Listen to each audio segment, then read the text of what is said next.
right. Hey, everybody. Captain Kyle here. We got the infamous Brett Sweeny in the house. Can't believe he agreed to do this on such short notice. So y'all be sure to thank him. Y'all, they love to see you and they love to hear your voice, dude. There's no doubt about that. Yeah, I'm glad somebody does. That makes me feel good at least. Is your wife still in the room? Did she hear me say that? No, she walked out. Yes, that's what I was about to say. Good Lord. She would have to tell her that she's later. Watching. She needs to hear that. That's right. But yeah, we got Brett in the house. Got some things him and I were talking about a while back. Just little tidbits here and there. And I was telling him before this started, his name keeps coming up about the way he works a corky and all that. So we're gonna let him explain that and why he does it that way, and a lot of different little tactics. And Chris Bush is healing. He had a little bit of surgery this week in his mouth. Nothing crazy, but he can talk, but he sounds like he's got a big old dip in his mouth. But he can't be here. But he'll be in the comments. I think he had some things he wanted me to ask Brett that I'll probably forget. I'm sure he will remind me. But awesome. Sure. Are you are you participating in the heavy hitters? Are you doing that? I did sign up. It's like it's been a curse though. Now I haven't gone since I signed up, I think. That's right. Yeah, well, we're man, we got a lot of awesome anglers this year. I mean, not last year, Jay just put on a freaking show. But he's not fishing it this year. So anybody listening that was wanting to fish it in Florida and was scared of Jay Wright, which you rightfully should be, just so you know, he's not fishing it this year. So he came in and set the pace early and walked out. that guy's something else. I'm ready to get him on here on a live and listen to his brain. Holy! I want to, man. I want to. I tried to get him. That. Jay, if you're listening. That's right. That's right. I don't. Hey, man, to each their own. He just said it kind of wasn't his thing. He didn't want to do it. But I said that too before, plenty times. But that's right. And it's good. I would love that. That would probably have to be Chris interviewing him because him and Chris already got a good relationship going. But that would be all. I would love to hear that guy's. That would be must see for sure. Yeah, that would be awesome. But yeah, things are going good with heavy hitters. Man, I don't know if y'all noticed, if y'all watch the leaderboard like I do, and I was out there as well this past Sunday. I think I saw like 40 or 50 fish entered on Sunday. I mean, everybody railed them on Sunday, and we got into a good bite. Just we should have been maybe 10 yards to the left or right or something. We didn't get in the big fish, but the bite was super strong all day Sunday. But yeah, everything's been going good with that. We'll do another live stream here soon with Alex, the Weighmaster. Got a couple things to go over. There's a lot of new people doing it, and kind of, people just don't want to read the rules, and they need to kind of understand how to submit the fish and all that stuff. So I'll be the first one. I get 3 days into it already. Clark hazed me into signing up. Talking a bunch of trash to me, but I was out there waiting. About day 2, I was like, I texted Cody Barton and I was like, hey, what exactly do I have to do on this deal? And he sent me a rundown. So thank God for good friends. So I'm the last person to judge somebody that's a little off of what they're supposed to do. So he got me lined out. So now all we got to do is catch some. I mean, luckily customers have been catching them, but it'll come. Oh yeah, dude. I got some people, already trash talking and stuff. And I'm like, dude, we're 2 weeks in. This is a marathon, not a sprint. You ain't getting in my head in the first 2 weeks. That ain't happening. I ain't worried about it at all. So yeah, we got a long ways to go. So I know it'll come for sure. But enough of that. That was just a little update on heavy hitters. The real reason we're here is to listen to Brett talk, not me. One of the things that Brett and I wanted to talk about and love to hear his take on it and stuff. He has a lot more experience for sure than I do, but just your readiness for targeting true trophy trout. Bigger trout than you're normally catching. Things like that. When you start getting into that mindset of, okay, I'm going to target big trout, not numbers. It's hard to get out of that mindset when you're in that numbers mindset. But no matter what the situation is, when you're going to target big trout, you really need to be on your P's and Q's. And there's little things that some people think don't matter, but it really is the make or break of your trip. So, Brett, if you want to take it from here, that's just the storyline of what we're going to be talking about for a few minutes. But give us a little rundown and maybe even some stories on how people learn that lesson the hard way. Yeah, I mean, look, here's my deal, and this applies a lot to more of the people that are coming on trips with me that I see is, look, if you're booking a guide and you're going to catch, I mean, this time of the year especially, you're going to catch the fish of a lifetime, right? And you show up with one rod and reel, a tackle box you hadn't opened since last year, some braid you haven't changed since last year, a reel you probably haven't even casted much since last year, and your first cast out of the boat, all I hear is bearings screaming, and you've got about half a spool of line. Well, I hate to tell you, it's probably not going to work out to your favor. I mean, being prepared is the whole deal, right? You're already spending money to come on a trip. Just have a full spool line. Make sure you have not just one, but two good rods, reels, whatever your choice is, and be prepared. Have some good new spool leader line, not some that's been sitting for a year. It's dry rotted, and the first 3 times you set the hook, it's just going to pop. I mean, if you're really serious about it, which I would imagine a lot of these guys watching are, they're probably a little more prepared. But, that's some stuff I see, and it'll wear you out, or they first jump into the boat or out of the boat into the water, like, oh, yep, got a leak. Well, it's January. That's my favorite. Water's low 50s. Probably should have checked that before you showed up, Mm-hmm. So stuff like that, I mean, you just can't expect success when that's how you show up, right? I mean, I guarantee Michael Jordan had his shoes and everything laced up, brand new, ready to roll every game he showed up to. So that's right. That's what we're looking for. We're trying to be the best we can be with what we're working with. So just come prepared is the main thing. I mean, have your new line. I mean, and that's all minute if you're showing up to fish with a guide anyway, or even if you're not. I mean, if you're really wanting to catch that one, I mean, they're going to test your equipment, I promise you. So have everything dialed in, ready to go. Check it before you show up and be ready. Yeah, and that's coming from you, who has a phenomenal resume and a great guide. But and that's you're talking about people coming on guide trips, but it's the same if you're fishing for yourself. A lot of these guys. One of the most awesome things we heard, and we still got a lot of I don't know what you promoting or whatever for heavy hitters, but. We still don't even have the exact number of how many people signed up for heavy hitters, was fishing for heavy hitters, and caught their personal best trout. And that's just awesome. It gave them that incentive. And, even if you're just fishing for heavy hitters, everything he just said is very valuable information, and it's also, just to dig a little deeper when you're fishing for big trout. And you'll run into them slot reds, or you'll run into some a good bite or whatever. You better check that dang leader. That you are gonna lose sleep when you lose that big trout you've been looking for your whole life, because you saw it, you saw the nick in the leader, and you were too lazy to retie.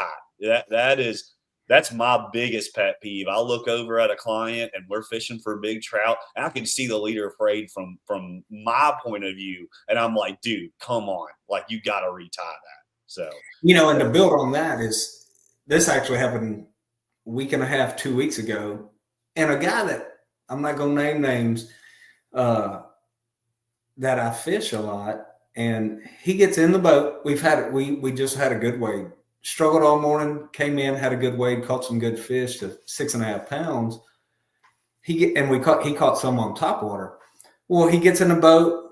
We're going to make a move finally, set the rod in a rod holder, and I look down. 2 of his hooks on his super spook are flat. I'm like, because there was plenty of reds mixed in. I'm like, dude, like, oh my God, like that. Rusted treble hooks on corkies or top waters wear me out. And then, I mean, at least if you're out there, you have a set of pliers. Like me, I literally carry number 2s and number 4s extra in my wading box. Always. The minute I even think one is cockeyed or bent, it's getting replaced while I'm standing there. Because, you know, in my mind, every day I'm out there, I'm trying to catch 11, 12 pounder, whatever. I don't want to lose that opportunity if it comes. So that's my deal. I'm sitting there and I'm looking at this and I'm like, I mean, there's no way an 8-pounder would hold on this stuff. I mean, so you got to be prepared. You know, that's the opportunity comes. You have to have your equipment dialed in. And when I saw that, I was like, dude, you of all people should know better than that. I mean, come on. He was like, oh, I didn't even see it. Well, that's what happens. You get to catching a few fish and you're not paying attention. You just want to get back out there. But man, I mean, you should feel your leader after every fish, especially when they're eating good and they're coming up head shaking. I mean, that teeth wear, you need to feel every time. And after a certain amount of fish, I just retie no matter what, because your knot's got to be getting weak after pulling on some fish. So that's a big thing for me. I always keep extra treble hooks in my box. Same deal. You know, you've caught some fish. You can see, I don't know how many times you know, people get out of the boat and they haven't washed their boxes off right. And they're every end of their treble hook, it looks round and blunt like my pinky will. One comes and slashes at it. I doubt that's going to stick them, but. Yeah, I got a good one from a couple weeks ago. We had a phenomenal day for Shandy. A client caught a 6-pounder, a couple 5s, 5.5, and that day, one of them shows up with the main guy. They had been with me about a month ago out to Shandy, and he was pretty good fisherman, you know, but he's still learning. And that day, you know, I showed him my line to leader knot and tied the bait on for him and everything, was just kind of coaching him or whatever. And then I told him, I said, hey, make sure you tell your guys that, you know, we're fishing for big trout, you know, new leader, new everything. Lo and behold, one of them shows up, the one that I tied the same leader from a trip like a month ago. And I'm like, bro, are you serious? And I was like, are you messing with me right now? And we ended up retying it, and then we got into those fish. And I said, I guarantee you had a 50-50 chance of landing these fish with that leader. That's how big of a difference it is. But I'd probably say 40-60 if it's a big one. I mean, that's right. I mean, I've broke some off and lost some that have had all brand new stuff, and it's amazing. A lot of people don't associate a big trout with making ridiculous runs. But some of them, you'd be amazed. Hey, that's another good. You just sparked another little tidbit I like to get with my people is, and something I started doing because I broke some off because of this. You know, sometimes, and this has happened with every reel, a spinning reel, a bait casting reel, whatever. Man, you have got to check that drag before you start casting or before you catch your first fish, because sometimes that drag is just stuck just a little bit. And like you just said, when a big trout hits it and it goes for that first run, and if that drag it's stuck or whatever, it'll just boom, pop it right off. And I tell my people that's one of the first, y'all get out of the boat, it's the first thing you see me do is pull my drag and make sure it's good. I do that too. But I'll tell you, there's some ways to adjust that, right? Like, you know, everybody's different. So Jay will probably fight a fish. I've heard Jay Watkins talk about how he fights a fish. It's a little different than me, and that could be, and I'm not saying this in a negative or positive demeanor. I'm just saying he's a littler guy than me. And we've got a mutual customer that's a great dude. But he's a giant of a man, big, strong guy. And he's like, well, Jay talks about cranking your drag down and fighting, you know, I'm like, dude, you're 6'6", 280 could be starting lineman somewhere. Your power level is a little different. You can't just go hard sticking them and, have your drag to zero because you're pulling so much more pounds.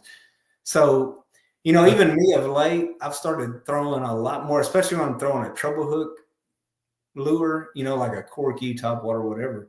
I've gone to a mono leader. The Osprey stuff's been good. I'm still throwing Seagar if I'm throwing a jig head because I can get down on them, get it quick, get it punched in, and it's not a big deal.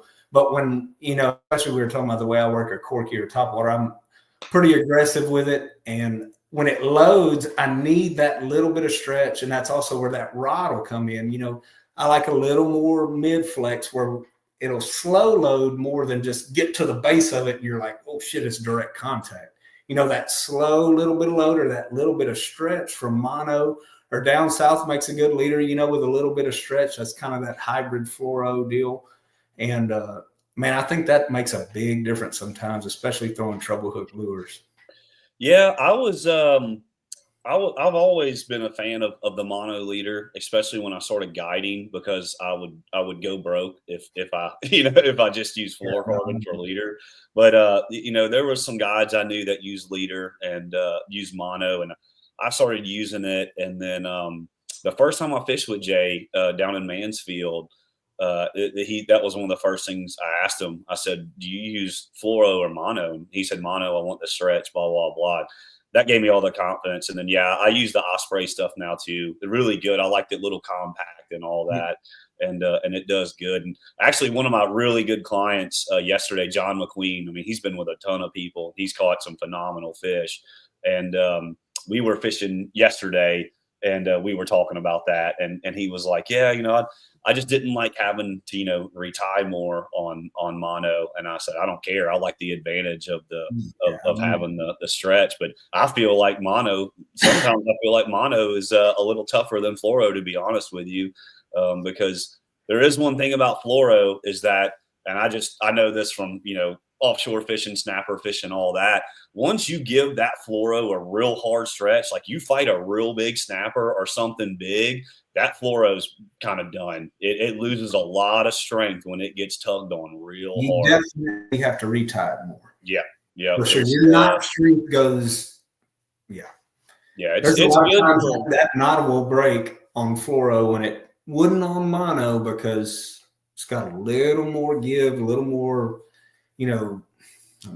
pounceability to it, I guess you'd say. It's just, that fluoro, it's a lot like braid, right? You cinch it hard enough, it's going to give.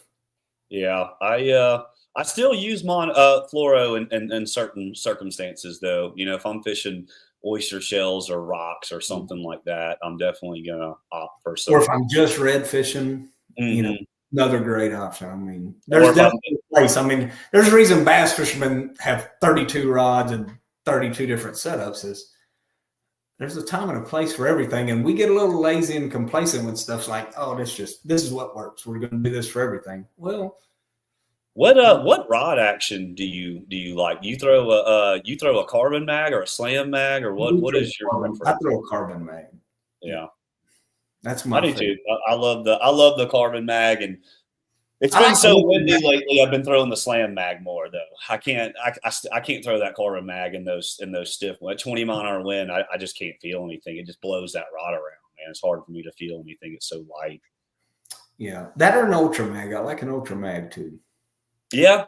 I've got the ultra mag and I've got the salty mag. I kind of messed around with that not too long ago, and that's a pretty good little rod in between the slam and the carbon mag. Have you thrown that salty mag any? I haven't. Yeah, when I get in the groove of something, I'm like, if it ain't broke, it's hard for me to try to fix it. Here's a question: what length carbon mag are you throwing? I throw a 6.6, but a 6.4 wouldn't be a bad option. Yeah. I throw the 7. I'm just a bigger, longer guy, 6'4". If I was a little smaller, I'd probably throw a 6'4". Billy Pusiowski used to, in Matagorda, in the old days, he threw a 6'2". I think Jimmy Burns even told a story back then where he even had to custom make Billy a shorter rod because he was a smaller guy. But me being where I'm at, a 6'6", kind of does everything I need it to do. Yeah, yeah, no doubt. I've always, I don't know. I like my dad was a big 6'6" guy, 6'6" foot rod, 6 foot 6 inches, I grew up throwing that a lot, but I like every little bit of casting distance I can get, dude. I've always been like that. I Oh, want to get throw it as far as I can throw it. that's, I I would do. throw 6'9" if I felt like if I get away with it. I want to throw something as far as I can, for sure. Uh, he said, "What action? A carbon mag is a moderate fast, but to me, a carbon mag is a very interesting rod. If you've never, I'll let Brett explain it. What do you Yeah, like about a I carbon mag? mean, I would say moderate to fast to extra fast. So again, that goes with, are you throwing mono? Are you throwing braid? There's so many variables you could get on that. And how do you work your bait? I mean, I'm very aggressive with my stuff. So I need something with that fast tip where I can get it doing what I need it to do and then load in that mid section. And that's just what that carbon mag and ultra mag do. You could give me either one, I'd be real happy with it. Yeah, To me, that slam mag is a little stiffer for me, so I'll pull some hooks because yeah, just of my aggression of the situation. I don't I yeah, don't I do like it. what I liked about the carbon mag is I do like a little stiffer rod, and don't really like super moderate rods. I don't like whippy rods. I don't feel like I can feel anything with those. I know how to work the rod so you can and all that. I just don't like it. I've always thrown a fast action. But what I do like about that carbon mag is when you load up on it, it acts like a moderate rod. So like when you're working lures, it feels like a fast action rod because it is. But as soon as you load up on a big trout or a red or whatever, it gives that give everywhere it needs to. And that's what I've been just super impressed with. Super impressed with that ride. Jacob said mono lasts longer, don't have to retie all the time. What I was talking about with the mono is I noticed it gets nicked up a lot easier, like around my loop knot, where I tied onto a lure. I do feel like that does get nicked up a lot easier than fluoro. That's why Just a I'm little bit of extra fray. yeah, yeah, it It's not even definitely a fray, it's almost just rougher. yeah, You can yeah. feel it and I you're know. like, and I've had it where it doesn't break. I've done it for a long time trying to test some of that stuff. And I'm like, I mean, it feels rough. Like, I mean, I do that in the summer when I'm not big fish fishing or tournament fishing or whatever. But yeah, I mean, it's hard to argue that. I mean, that's a fact. That's one thing I notice about mono and fluoro is fluoro you can get a little nick on it and it's you can still catch fish or whatever. But with the mono, if I have a nick in that, I'm not trusting that at all. That's just my thing. Um, Old Josh from Waterloo, he works at Waterloo. He said we can build them any length you want. That's right. Yes, he said, "Daddy doesn't have carbon mag money." Hey, you know what? There's more expensive rods out there that I don't. Yeah. I'm not going to pay it, but there's more Well, expensive. and that could be one of the, check out that salty mag. I mean, Yeah, there's definitely options out there. I mean, trust me, I grew up having to throw a lot of bales of hay and stuff to get a all-star rod, much less. I mean, yeah. That's what my dad still has those red All Star rods. He still throws them, dude. He loves those dang All Star rods. David said David Consant. I love saying his last name. David said favorite reel for casting distance. Man, I can't name that. I've seen a lot of people throw a lot of different reels a long way, so I'm not going to get too involved. The new baits is pretty good. That Shimano Tranks has been bulletproof. I don't know if it throws the furthest, but I just haven't had to do anything to it. It's pretty incredible. Yeah, I've had a lot of clients show up with Tranks, DCs, Lose, Daiwas, all that stuff.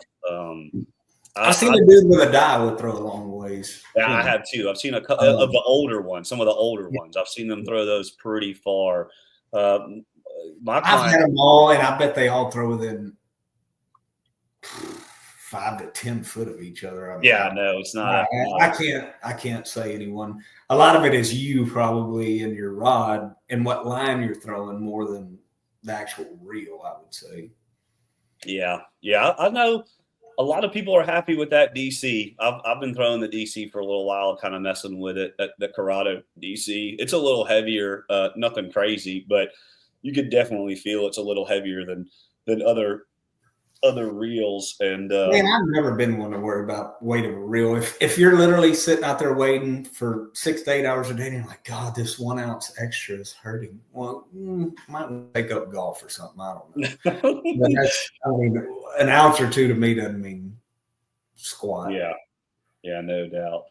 He said, I can't listen. Ryan said, can't listen to the DCs for about 5 minutes. Shane Overstreet showed me a video the other day. There's a guy fishing on a bank, and this little kid walks up to him and he goes, Is that a Shimano DC? And the guy's like, yeah. And he's like, that's the Hellcat of reels. It's some little redneck kid. He's like, we call that a Hellcat. Boy, you ain't lying. You know when somebody shows up with that, you're like, good Lord, I gotta listen to this all day. I for sure would not throw it for that reason, no doubt. All right, here we go. Let's roll into that next subject that everybody's waiting for. Can you speak about how you work the corky? Also touch on your rod angle when you retrieve it. Now, keep in mind that Brett probably works the corky different than anybody else. It's different. Well, I would say it's different than a lot of people. In my mind, Paul Brown did not. And even when I talked to him back in the day, he did not build the fat. And we're talking about a fat boy. I don't throw an original. An original is different. That's your low and slow, twitch. Me with a corky fat boy, that thing is meant to burn and keep up high in the surface. To me, a trout is always looking up, right? That is a predatory fish. His eyes are more on top of his head. He is looking up, wanting to feed on moving bait fish, a live bait fish. And so I'm trying to think. It's so hard to explain because I try to tell people, but it's almost like working a topwater super, super fast and then give it a quick little pause. But you don't want to pause and just let your line go flat, right? Like you need to have some feel with it. So you either need to slowly lift your rod or pull it to you, or you can do it. I do a slow reel, but that's finicky deal because you don't want it pulling to you. You just want to have that slack out where you can feel the bite. So I call it burning it. A lot of people are like, what the hell are you doing? But it's a real fast twitch, but short twitches. I'm not sitting there going bang, bang, bang. Like, a lot of people work a topwater with a lot bigger movements. Mine is just straight wrist. It's almost like this. And then I'll put a pause in it. And it's really hard to explain. I work it like that sometimes. I don't know what everybody's talking about when they say you work it different. So you just everybody, works it it's like different. So I think what a lot of people think is different too is, and he touched on it, is rod angle. So that's at the end of my cast, I'm doing this, and then as that bait gets closer, my hand's going down with the rod. So then it turns into when that bait's getting closer, I will put my rod tip down at the water to keep the bait down from riding up. Like I'm not a tail bender. I don't want him. Paul Brown didn't, if he wanted to look like a taco, he'd have made it look like a taco. That ain't what he built it for. So you throw it and I'm going to start off high because it's way out there. And as it comes down, I'm going to come down with my rod. And then eventually when it gets close, I'm actually sideways banging it the same way. That don't look right. You got to show your hand in the. I'm trying to put it in my motion. I don't know. Somebody's wife is looking over their husband's shoulder. What the heck are you watching? Yeah, one door shut. She don't need to be knowing what we're doing here talking about this. But I think it's a little just more aggressive than most people think. Everybody talks about winter low and slow. Man, look, those fish, when they're up, mullet aren't sitting there dying in front of them like this. I mean, let's be realistic. How many times have you just seen mullet or pinfish just, especially in front of a predator, right? I mean, you don't see gazelles just walking in front of lions in the African Serengeti. I mean, you're asking to get your ass killed. But you do that. I mean, it looks so natural to me, and it'll get them fired up. You know, I tell all my customers will know, I use this analogy almost every trip, is especially when I'm throwing a corky, take a cat laying on the floor and take a laser pointer and just move it real slow in front of it. Cat probably ain't gonna do nothing, right? But take that laser pointer and wiggle it around. That cat's instincts are to swipe at it. So even when they're in a neutral mood of just laying there, you can get them to react. And that's what you need. You know, and if they're already feeding, well, they're already feeding. So they're up, they're wanting to kill it anyway. So you've kind of got that best of two worlds. You can get one to do something that he doesn't want to do. Like I tell everybody, I want him to bite it or get his ass out the way. Because if that's coming to him, I mean, 28 plus inch fish got to either swing their butt out the way or bite it. And they're like a lion, I doubt they're just going to get out of the way. They're going to bite it. Yeah. And that's just always been my mindset to that. Now, look, there's definitely times, this past week is a good example. 48-degree water, probably got to adjust that. And but I'm normally going to throw a worm then, or a corky original, something to slow it down. I just don't throw fat boy slow very often. Yeah. Pretty much at all. If I've got to throw it slow, I'm probably not catching. That analogy. I'll figure out a way to catch them that analogy that you just said, that number one, that's spot on. But number two, I equate that to straight tails as well. You know, a lot of people really like paddle tails and stuff, but the straight tail doing all that crazy action going all over the place, Little Johns and all that, provokers, I feel like that's what's, you know, that reaction bite like you're talking about, you know. Well, you know, down here the new fad is we're going to rig them weedless, throw a big one and twitch it like this. Well, like a fluke or a sluggo, we used to do that all the time. I mean, it's nothing new. It's just new to a lot of people. But growing up, I mean, when we actually had grass in East Matagorda, I mean, we threw literally a sluggo or a bass assassin or a super fluke, weightless, twitch it real fast just like that. And that's actually why I learned how to work a corky like that is, I mean, you'd make that thing do this and then you'd stop it and it would, and then, I mean, the same concept, right? And that's just kind of getting renewed now with some of these baits. But I mean, it's a reaction that's damn effective. Yeah. Have you, I think you and I were talking a while back. I just don't have a lot of confidence on it yet. Our fish they just do not want a big bait right now. Like it's pretty much a soft down or nothing. They don't even really, for some reason, they don't really want the Little Johns either. But anyways, are you, you said you had some good luck with the Big Smooth, the down south Big Smooth. How are you working? I'm curious how you're working that compared to another tail. Are you working it the same as you'd work any other tail, or are you so I'm throwing that, you know, I know Jay has been on here and, you know, wore us out about the Dustin deal, but that's same almost exactly how I work a tail. I actually got one here, you know, man, a straight plumb, you know, this past week, Mansfield, it's been cold.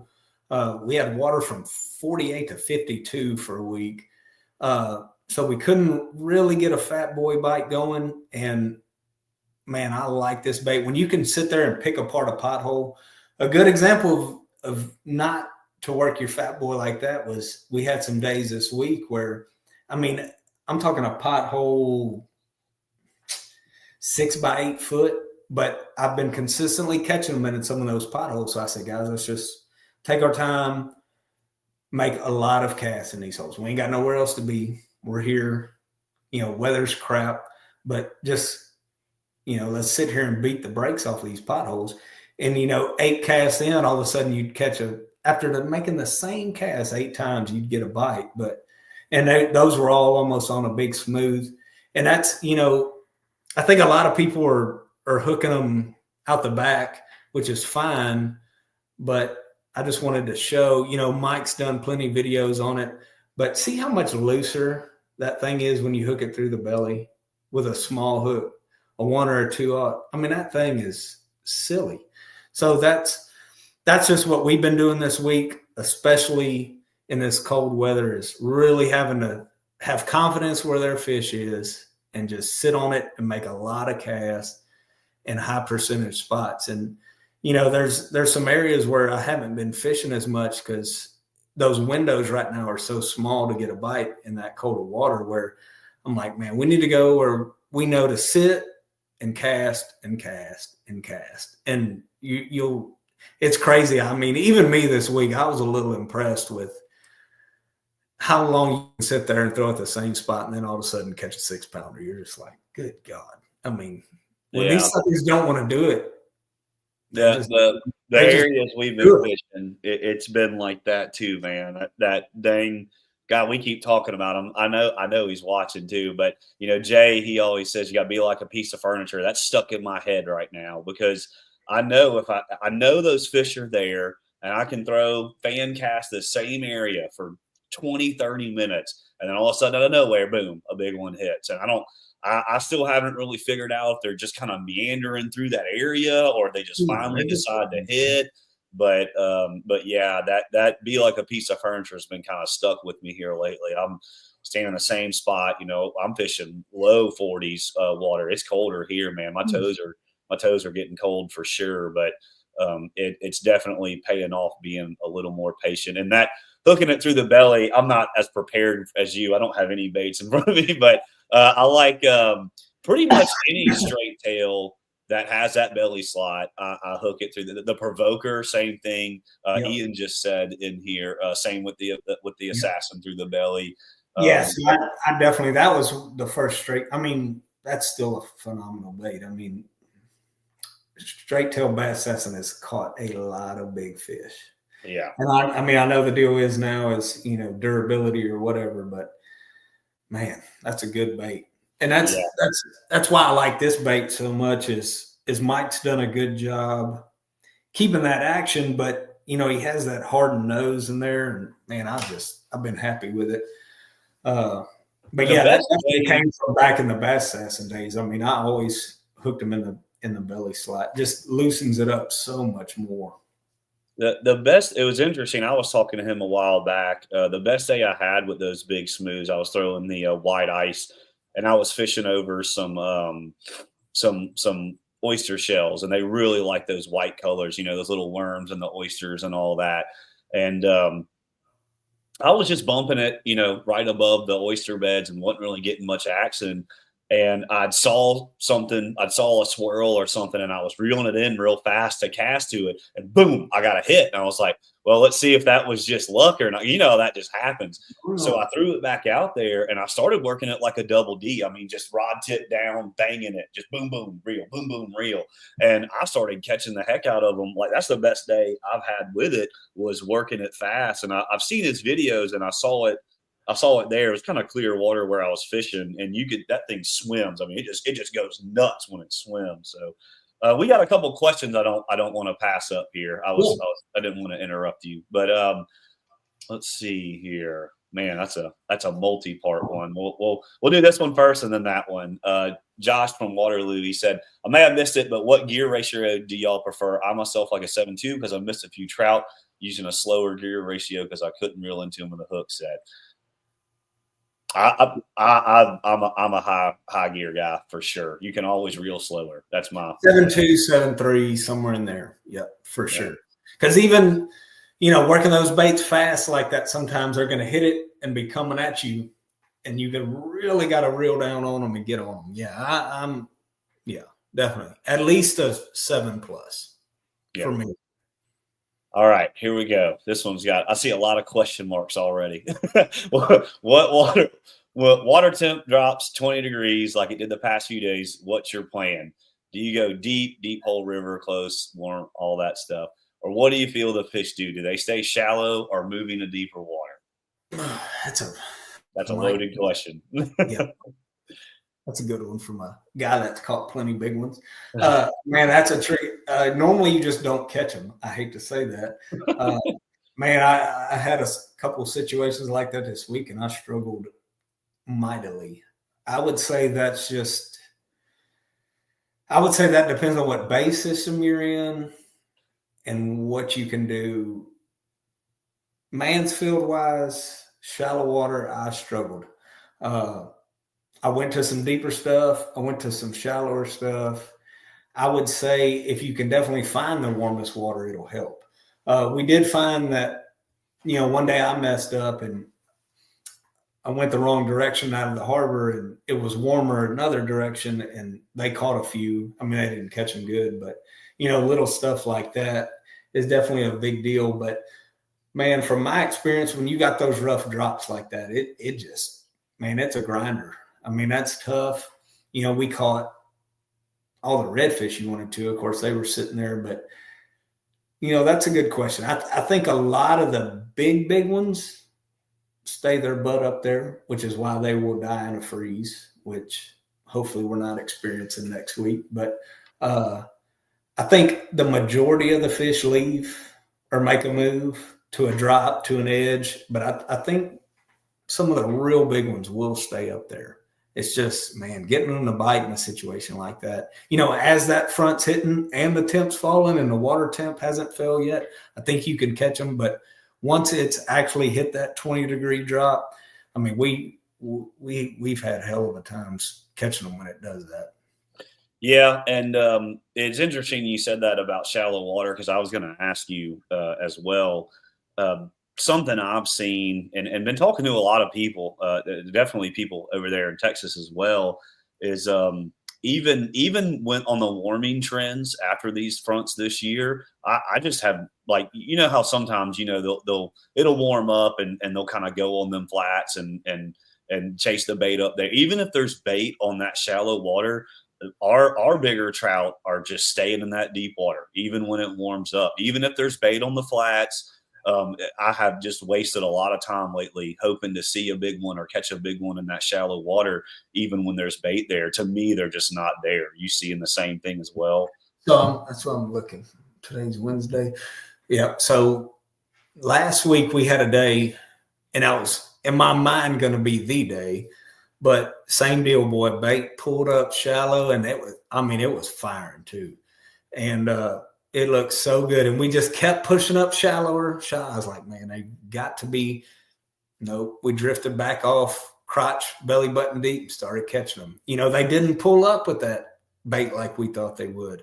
For whatever reason, they did not feel as comfortable as that mullet pulling up. And if you looked at, that's one of those things where when everybody's like, oh, the signs will lead you, that was a misleading thing, because there was mullet firing up there like, holy crap. But you walk up there and you catch all the redfish you wanted to, which is why I'm sure the mullet was firing. But those trout still, in what we called warming, because we were there cold so damn long, 48, and it climbed to 52. And I was like, oh, well, they're going to make a move. 52-degree water is still pretty goddamn cold, so I think we were just putting the cart before the horse and thinking they were going to be up there. And then, the next day it got up to 56. And they were kind of up there a little shallower. So, it's something to be said about what you think and how you feel doesn't always relate on what they want to do. Yeah. And one thing I've noticed as well is I've been going on some days, fishing for heavy hitters, just kind of in between trips and all that. And been keeping a couple fish, having some cookouts with the family and the neighbors and all that.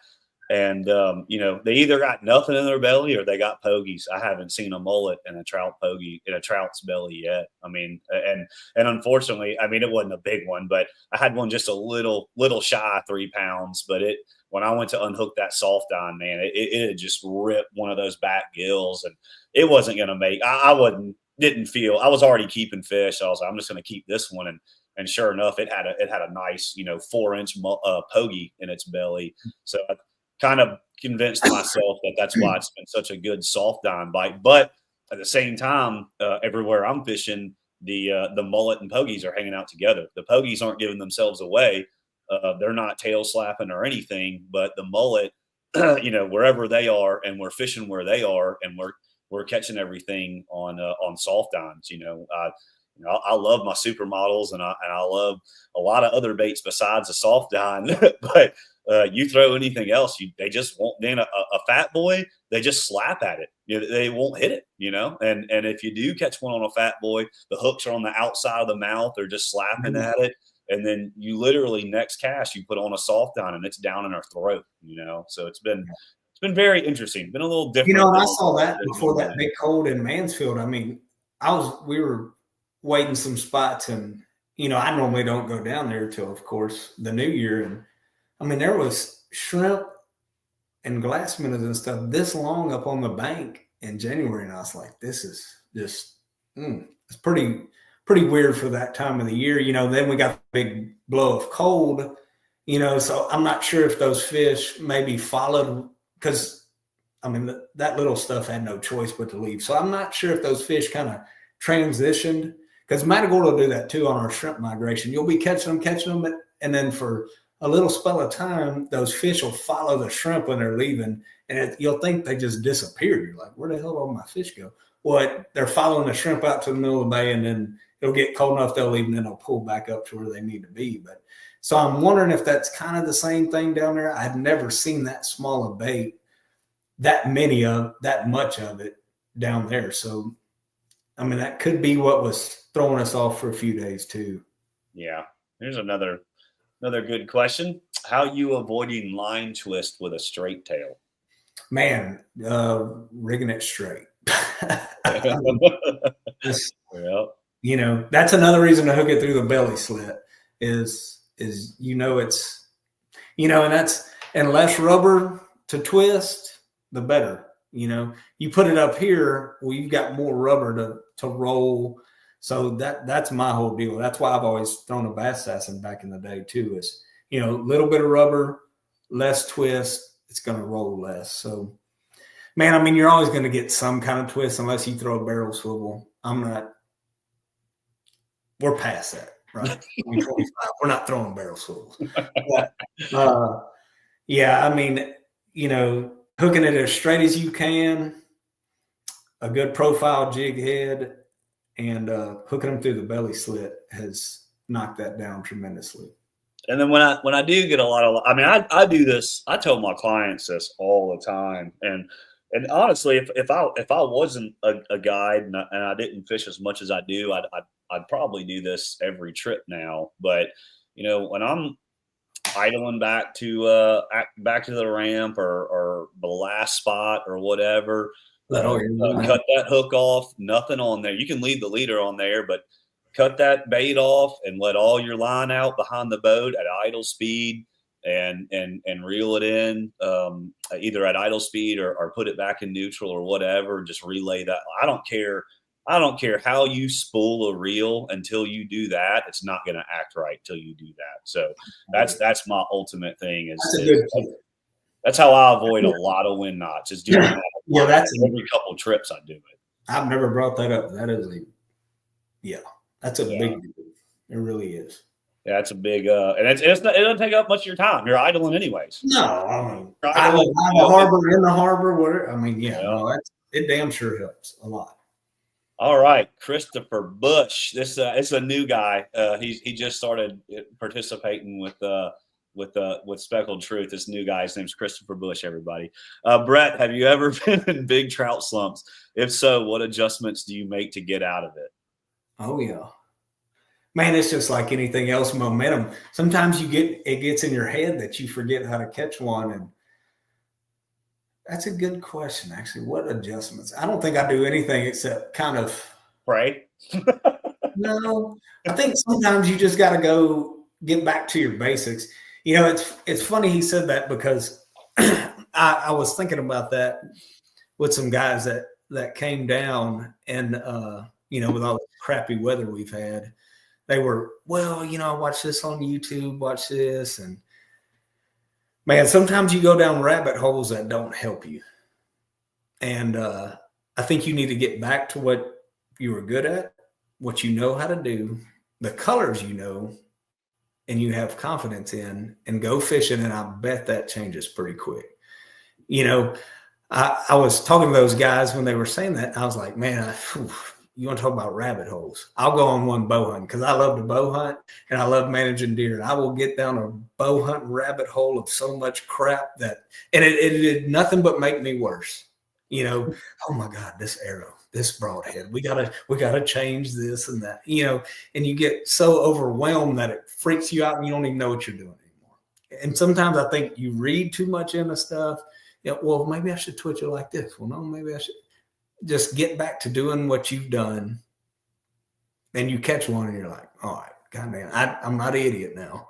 You know, I still know how to do it. But I think a lot of it is just mental. You've got to be that guy that just doesn't get too off track and thinking you have to switch so much crap up.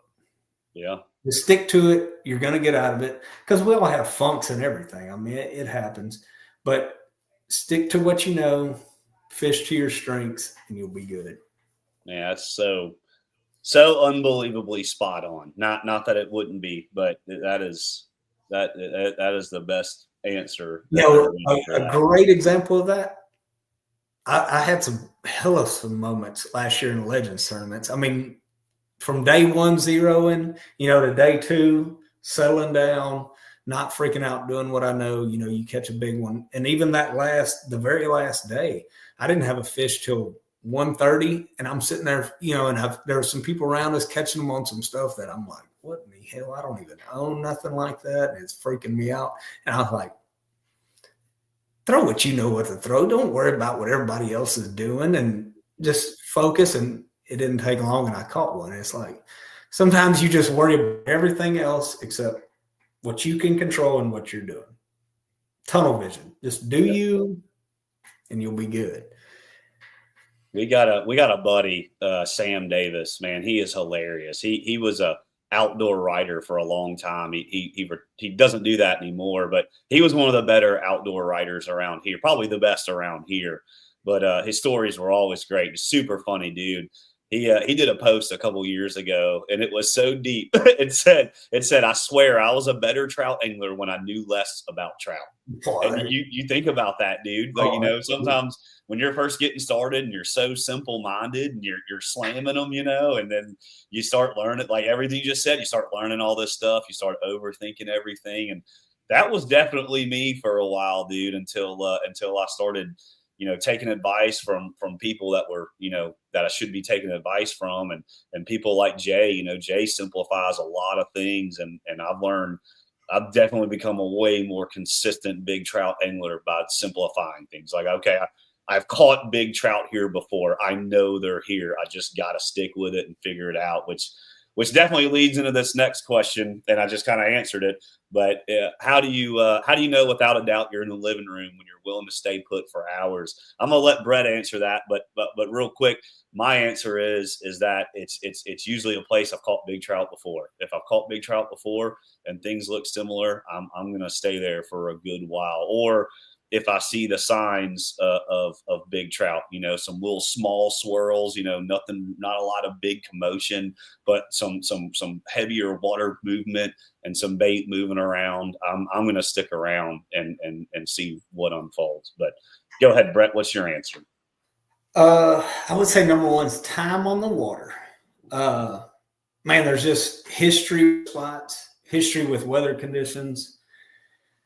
You know, that's one of those things where that will separate this class from this class, is knowing, you know, I've caught these fish in this condition. And because we've done stuff that, I mean, you can fish one area one day and have a great day. And the weather flip-flops, well, you know, that's not going to work, but you know where that probably is. And you pull up, see the mullet flying, see a slick, anything.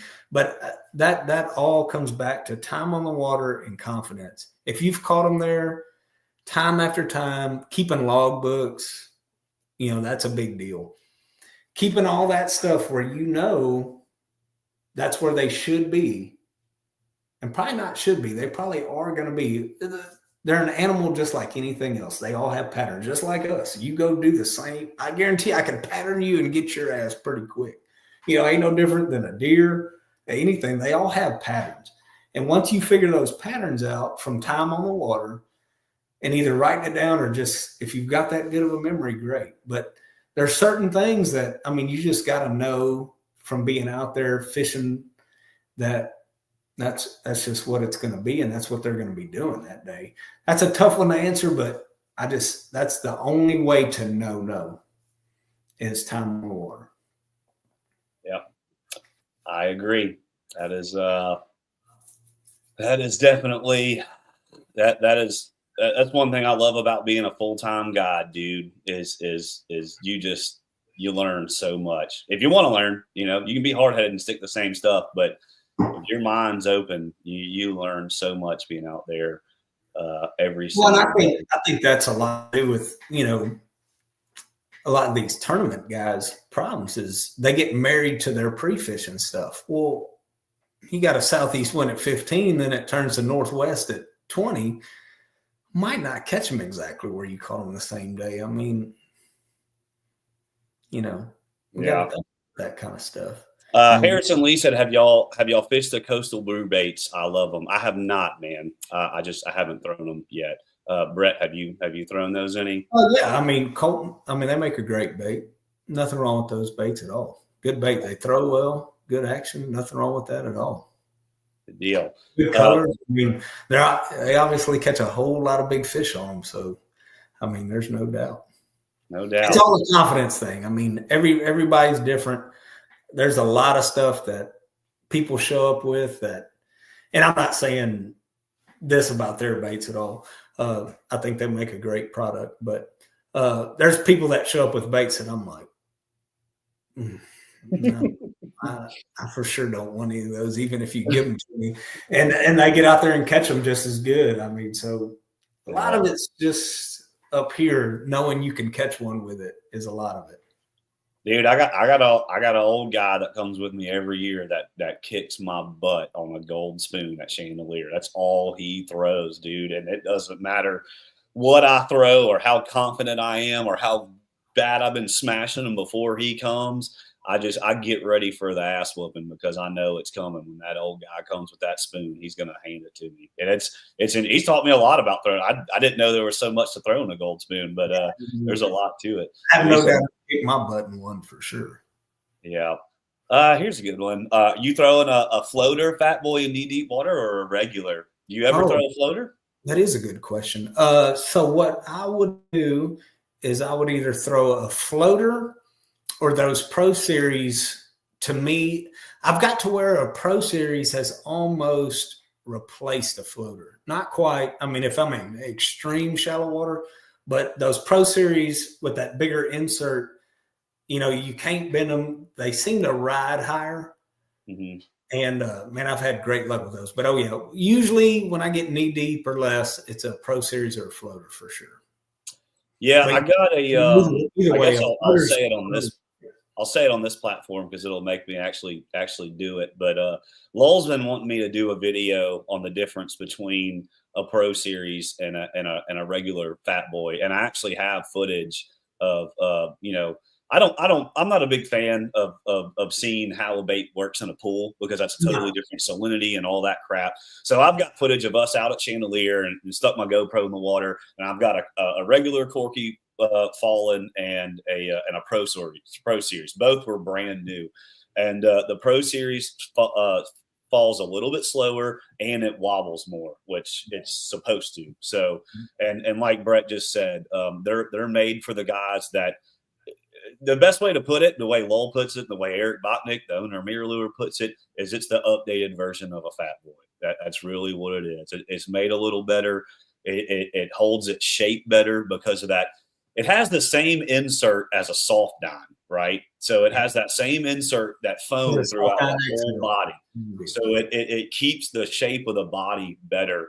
And I was never big on tuning them like Brett was talking earlier, bending them to make them do different things. So if you are into tuning them and that's your confidence, that's your thing, then just stick with the original. But if you don't tune them and you don't care about that, I kind of feel like a Pro Series is a little better option, to be honest with you. I think it's a little bit better. So here's what I'll say about that too, just to end touch on that. So I will say, if you're a tuner, definitely stick with the original. Or there's times in real clear water where I feel like I've noticed that smaller insert of the original on a real clear bait will get a few more bites than that bigger insert flashing hard. Mm-hmm. You get that littler insert, a little less flash. They get a little less glimpse of it. They can't see it as well. It seems like they've wanted to bite that a little better. So just something to think about. That's one of those minute deals. That's about as freaking out as you're going to see me get. Yeah, like you were just talking about guys about a reel being 1 ounce different, and you're going to say something like that. Yeah, I mean, that's when you're fishing in gin clear weird stuff.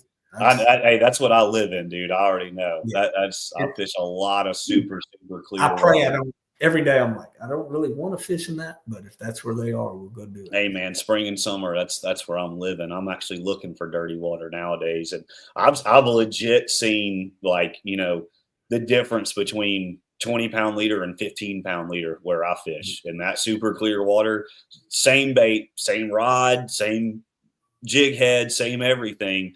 One guy throwing 15-pound, one guy throwing 20-pound. The guy throwing 20-pound ain't even getting a bite. I've seen them act stupid in that clear water. I mean, there's been some times I've seen guys straight mono in real clear water still catch them better than anybody. So I'm not going that route. They can keep out fishing me on that, but I have seen it. Yeah, no doubt. Well, Brett, we have hit that 1 hour mark, and I don't want to take up any more of your time than you'll let me. But man, I really appreciate you coming on and doing this. And man, the views already, there's been a lot of people watching. Obviously, you can't see all. I tried to pick out as many comments as I could, but a lot of comments on Facebook and Instagram, and man, people like you, dude. There's no doubt about that. So I appreciate you coming on and doing this, and Brett will be doing another one of the webinars for us for the heavy hitters. He did it for us last year, and it was definitely one of the better webinars for sure. Nothing against anybody else. All of them were good, but Brett's was really cool. And on those heavy hitter webinars, it's a Zoom call. You get a one-on-one. You can ask him anything you want. You know, everybody's got time to do that.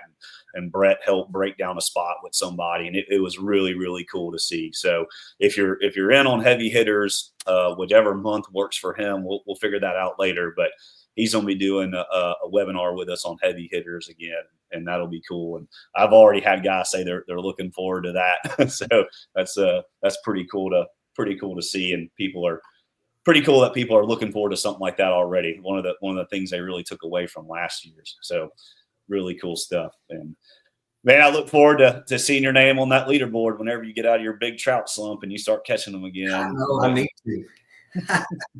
Hey guys, say a quick prayer for us down here. We don't need a fish kill, so real quick.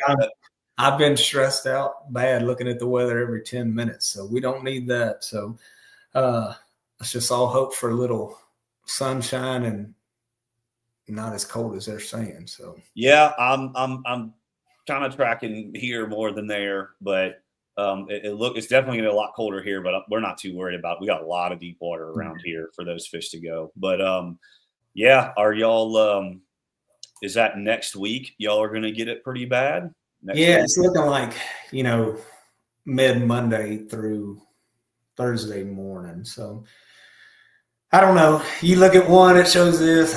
It's just stressful. So a lot of doom and gloom out there. A lot of fear mongering with the weather nowadays. Kind of hard to know who to believe. I don't know if I can handle another one of those. That last one was no fun.